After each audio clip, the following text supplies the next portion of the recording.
tratamento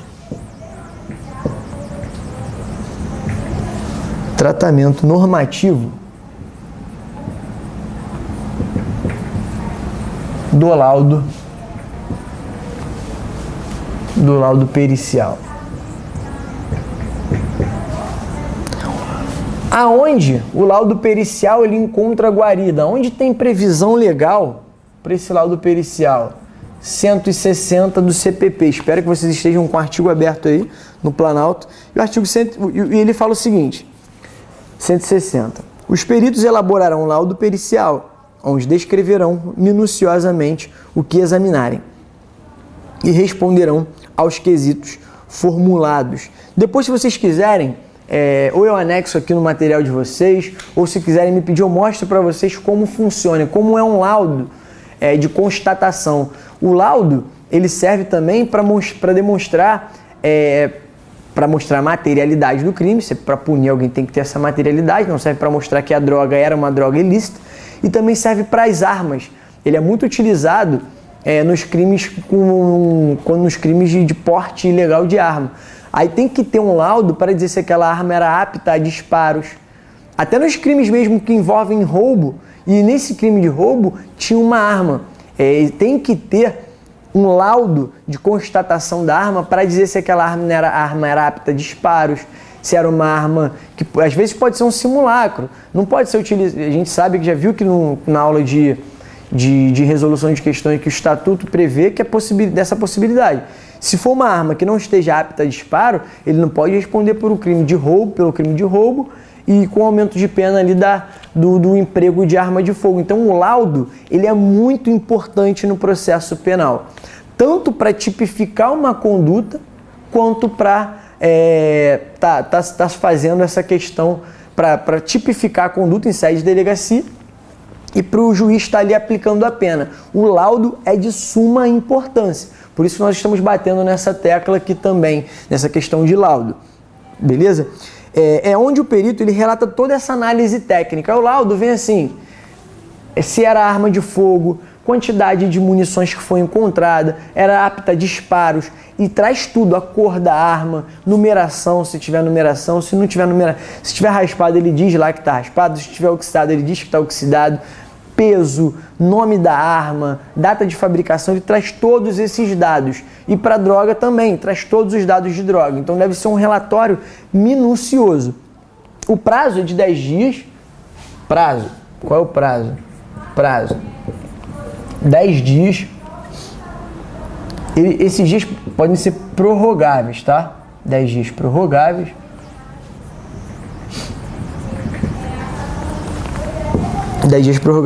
Por estrita necessidade e pressupondo a provocação do perito e deliberação da autoridade policial. O parágrafo único também do 160 do CPP fala isso.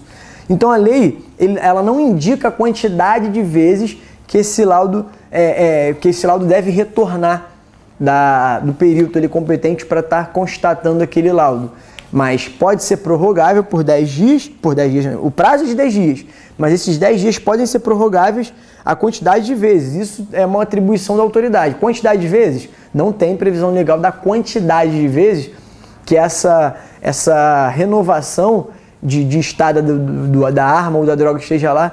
Não tem uma previsão legal de quanto tempo aquele laudo deve ser realizado, até porque tem muitas coisas em sede de delegacia, tem muita coisa para ser feita, e geralmente em 10 dias não é um prazo razoável. Esse prazo aqui é só de cunho material, assim, é de cunho formal, é uma formalidade, ele pode sim ser prorrogável, beleza? Outra coisa muito importante que nós trouxemos para vocês é a cadeia de custódia. Não confundam cadeia de custódia com audiência de custódia, tá, gente? Pelo amor de Deus. Cadeia de custódia tem uma previsão legal do CPP e é muito importante que vocês saibam, pode cair na prova de vocês, por ser uma inovação legislativa. O que é a cadeia de custódia? Nada mais é do que a obtenção de todo o aparato que o investigador ou o perito, ao chegar numa cena de crime, ele considerar importante para uma deflagração de uma ação penal futura.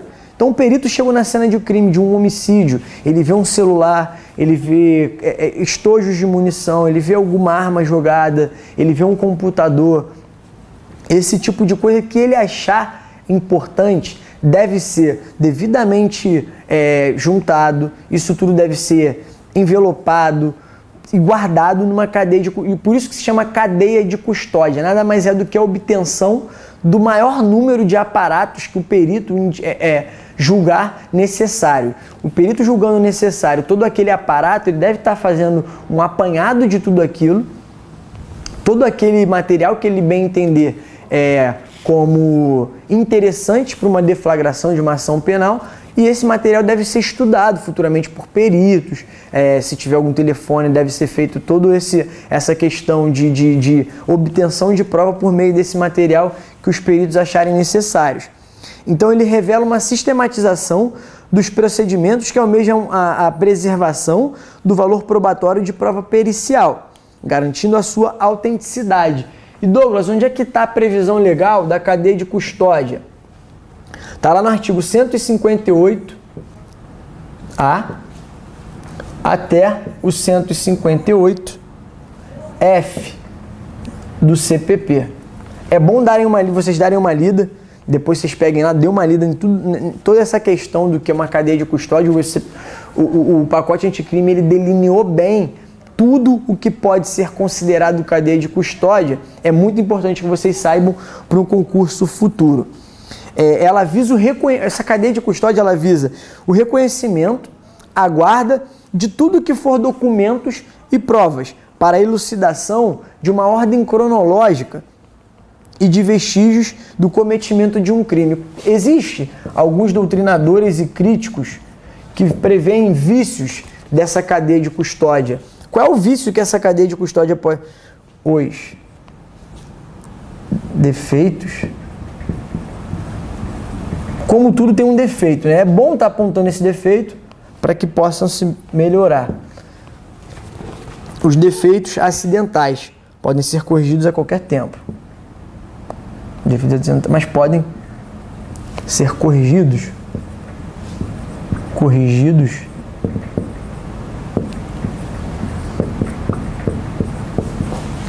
a qualquer tempo. Quais são os outros vícios, né? Vícios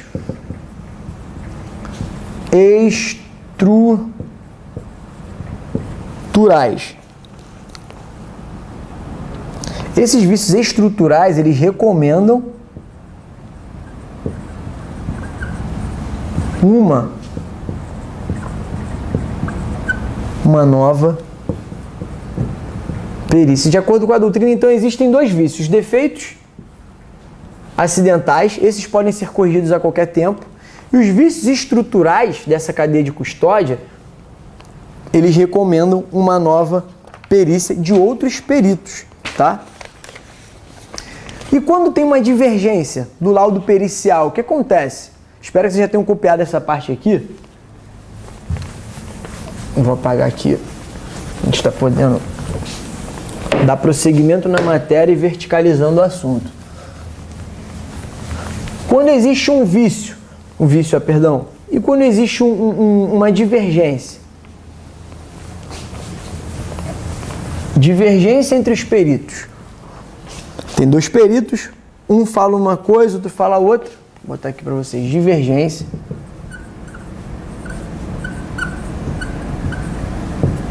entre os peritos.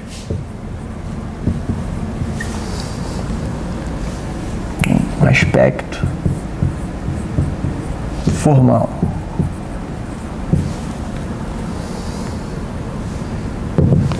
Nesse caso, cada um ele pode elaborar o seu próprio laudo.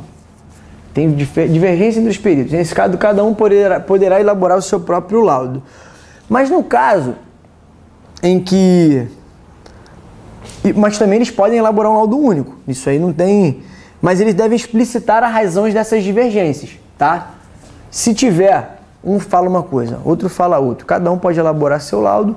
E no caso de elaborarem um único laudo, eles devem dizer ali quais foram as divergências entre eles. Ele entende dessa forma, eu entendo dessa. E botar essa divergência no próprio laudo, tudo bem? E o que a autoridade deve fazer diante dessa divergência?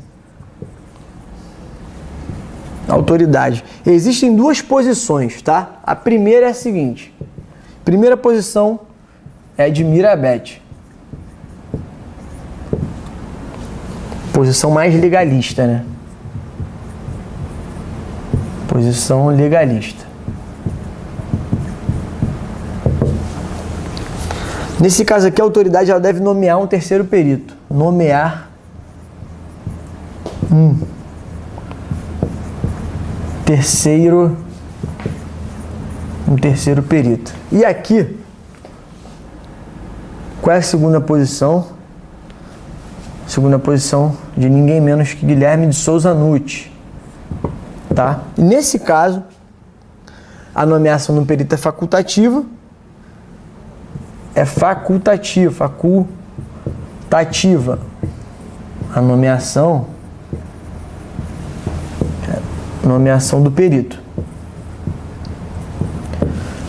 E o Nutti, como bom juiz que é, ele entende o seguinte: por conta do livre convencimento motivado,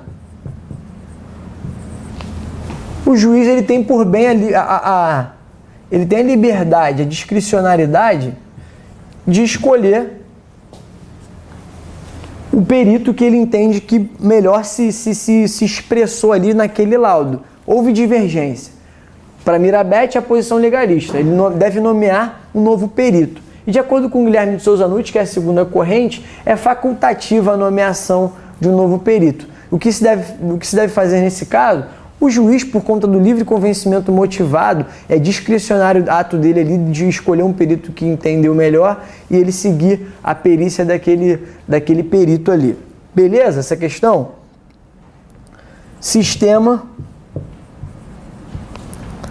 de valoração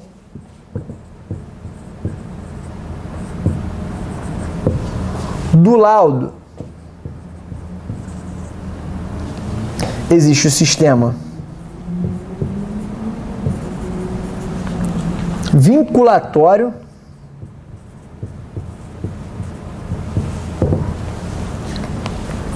e o sistema liberatório. Porra, Douglas, mas que porra que tu tá falando? Sistema vinculatório, sistema liberatório? O que acontece? Existem sistemas que justificam a forma como a autoridade ela vai interpretar aquele laudo. E quais são os sistemas? Isso tudo eu passo para que vocês tenham também um senso crítico da questão, tá? Sistema vinculatório. Ele diz que o magistrado está adstrito, ele está vinculado ao que está no laudo pericial, independente dele concordar ou não. Ele concordando ou não, o que está no laudo é o que está no laudo, então a sentença dele deve ser dada com base no que está naquele laudo. E o sistema liberatório, que é o adotado no nosso país. O juiz, nesse caso, lembra lá no começo da aula que nós falamos do livre convencimento motivado? Estou falando muito isso daqui porque isso cai em prova, é muito importante que vocês tenham isso em mente também, tá? O livre convencimento motivado, para na hora de dar a sentença, ele também se aplica à interpretação do juiz no que tange o laudo pericial. Mas isso, se o laudo pericial está dizendo uma coisa, o juiz ele pode muito bem discordar, mas essa discordância dele deve ser fundamentada. E essa daqui é o que nós trouxemos, é o que o nosso Estado brasileiro ele adota no sistema processual penal. Beleza? E o que é um assistente técnico? Ficou clara essa questão, gente? Espero que tenha ficado claro para vocês. Espero que vocês tenham copiado esse lado do quadro aqui também, tá? Deixa eu apagar aqui para a gente dar continuidade. Enquanto isso, vocês podem ir bebendo uma água aí.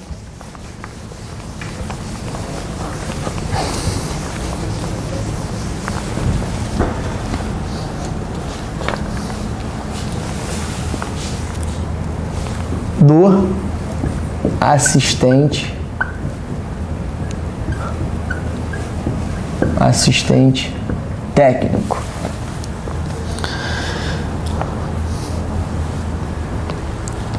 O assistente técnico nada mais é do que um perito contratado pela parte com o objetivo de ele elaborar um parecer técnico na expectativa de fomentar ou apontar as fragilidades de um laudo pericial. Como exemplo aqui eu posso citar para vocês, eu tive um caso de uma obra irregular,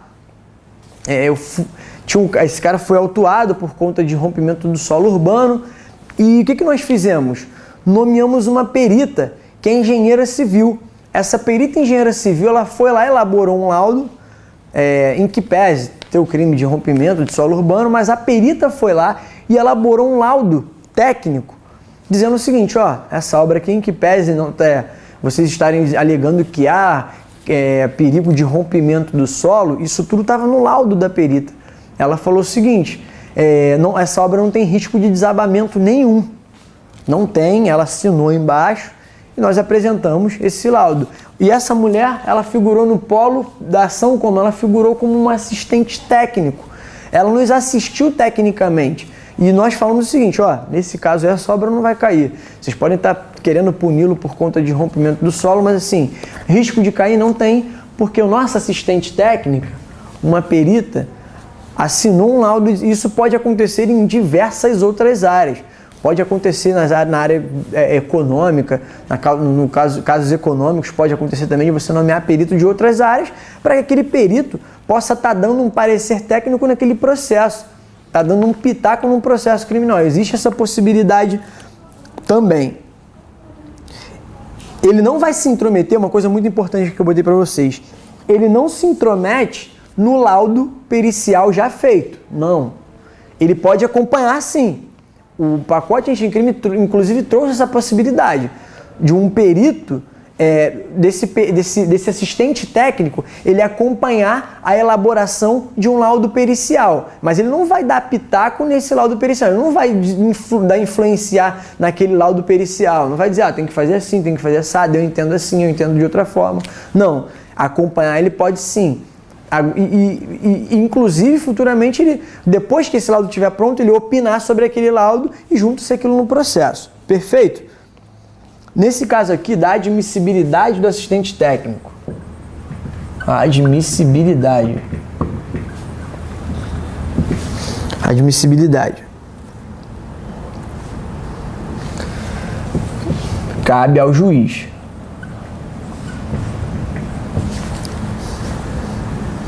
O juiz das garantias está suspenso, tá, gente? O juiz das garantias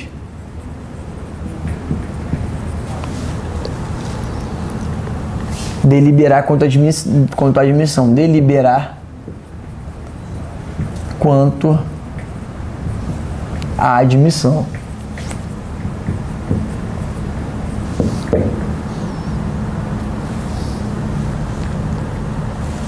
Artigo 3º B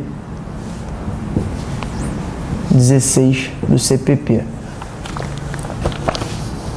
A gente sabe que esse artigo aqui do juízo de garantias ele está suspenso, tá, gente? E aqui eles dizem que também que essa decisão é irrecorrível. Só que o que acontece? Existem outras formas de você estar impugnando essa decisão também, em que pese ela ser irrecorrível, cabe um mandado de segurança aqui, caso você entenda que você quer nomear um assistente técnico e esse juiz venha indeferir. Se esse juiz indeferir esse assistente técnico, cabe um recurso cabível, que é o mandado de segurança, para que você possa, sim, nomear um perito técnico ali, um assistente técnico da sua confiança, para que ele possa figurar naquele processo ali, dando uma decisão, um laudo favorável, discordando de um laudo que já esteja acostado aos autos, para comprovar que aquilo que está sendo narrado pelo perito nomeado pelo juiz não é da forma como ele vem narrando. E qual é a quantidade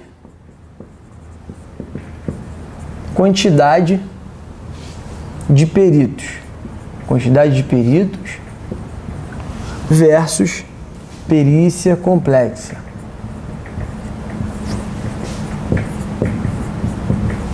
Nesse caso aqui, cada parte pode contratar um assistente técnico. Nesse caso, nós contratamos uma engenheira civil.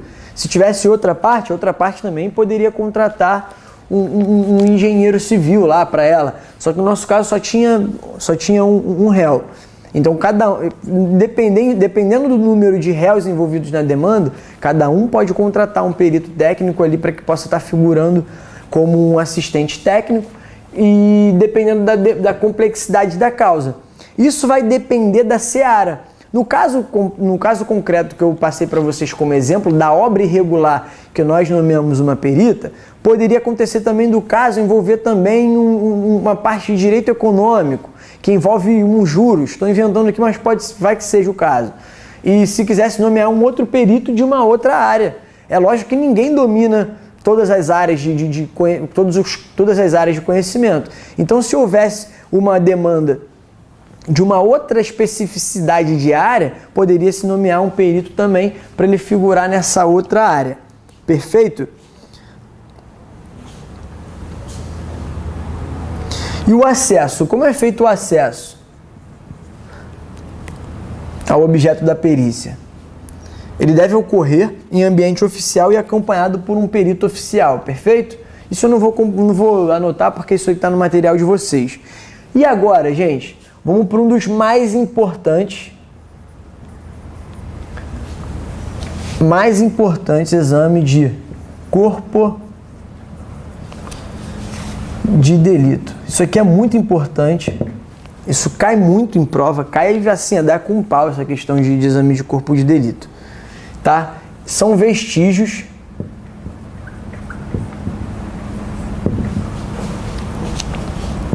deixados. O que é o exame de corpo? São vestígios deixados pela infração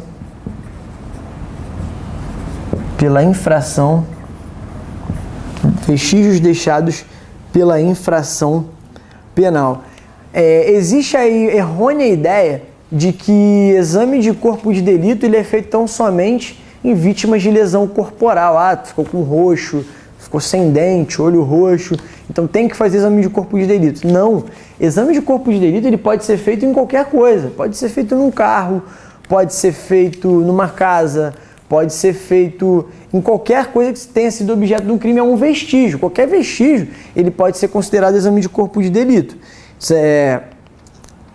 Não é só num cadáver também, mas também é uma porta quebrada, um corpo de delito, uma mancha de sangue é um corpo de delito, um para-brisa quebrado é um corpo de delito, um hematoma também é considerado um corpo de delito. Então não tenham essa errônea ideia de que o corpo de delito ele é tão somente feito nos crimes feitos na pessoa, num ser humano, ali, um roxo, alguma coisa nesse sentido. Não. Exame de corpo de delito pode ser qualquer material ali que leve ao indício de materialidade de um crime, ou autoria também. Beleza?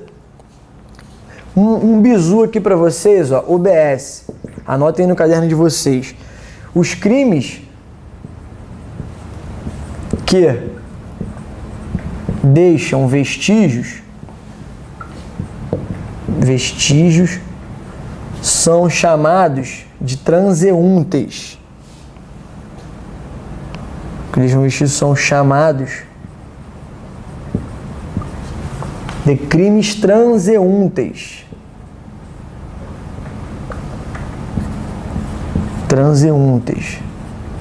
E os crimes que não deixam vestígios? Bota o in na frente, né? Intranseuntes. Vai que essa nomenclatura aí cai no concurso de vocês. Aí vocês vão lembrar dessa aula aqui de segunda-feira. Beleza? Como é feita a realização? Realização do corpo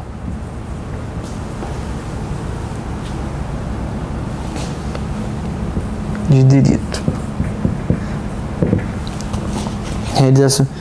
É uma perícia, nada mais é do que uma perícia. É a perícia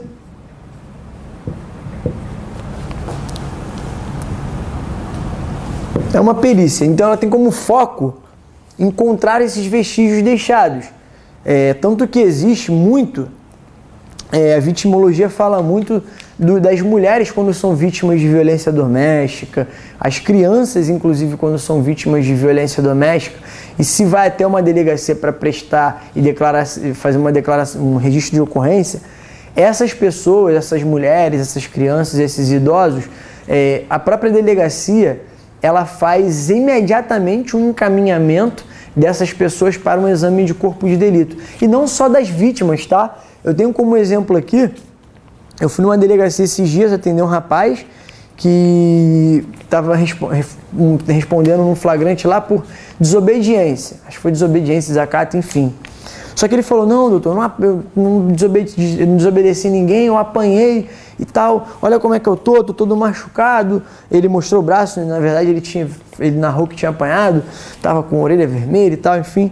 Aí o que nós pedimos? Pedimos para que a autoridade policial requisitasse que esse cara, ele entrou como autor do fato, estava entrando como um autor do fato na delegacia, mas nós pedimos, doutor, pedimos lá para o delegado, o senhor pode encaminhar o cliente aqui para um exame de corpo de delito?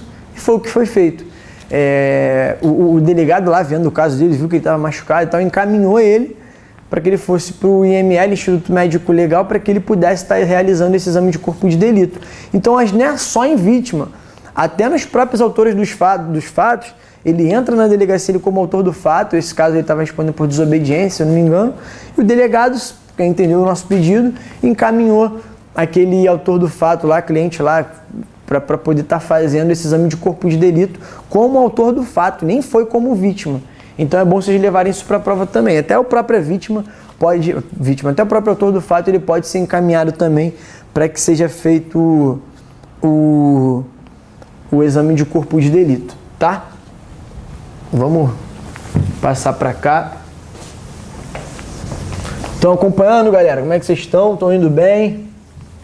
Manda mensagem aí no chat, eu não estou olhando não, mas depois eu vejo lá. Espero que vocês estejam acompanhando. Se tiver alguma dúvida, deixa aí no chat, tá? Que a gente pode estar esclarecendo depois. Qualquer dúvida, deixem aí. Realização. Sem reclamar da minha letra eu sei que é horrível, tá? Mas eu tô falando aqui com vocês, então eu espero que falando também dê pra vocês decifrarem aí. 158 versus o artigo 167, ambos do CPP, que a gente está falando de aula de processo penal. Deixa eu dar um gole na água aqui rapidinho.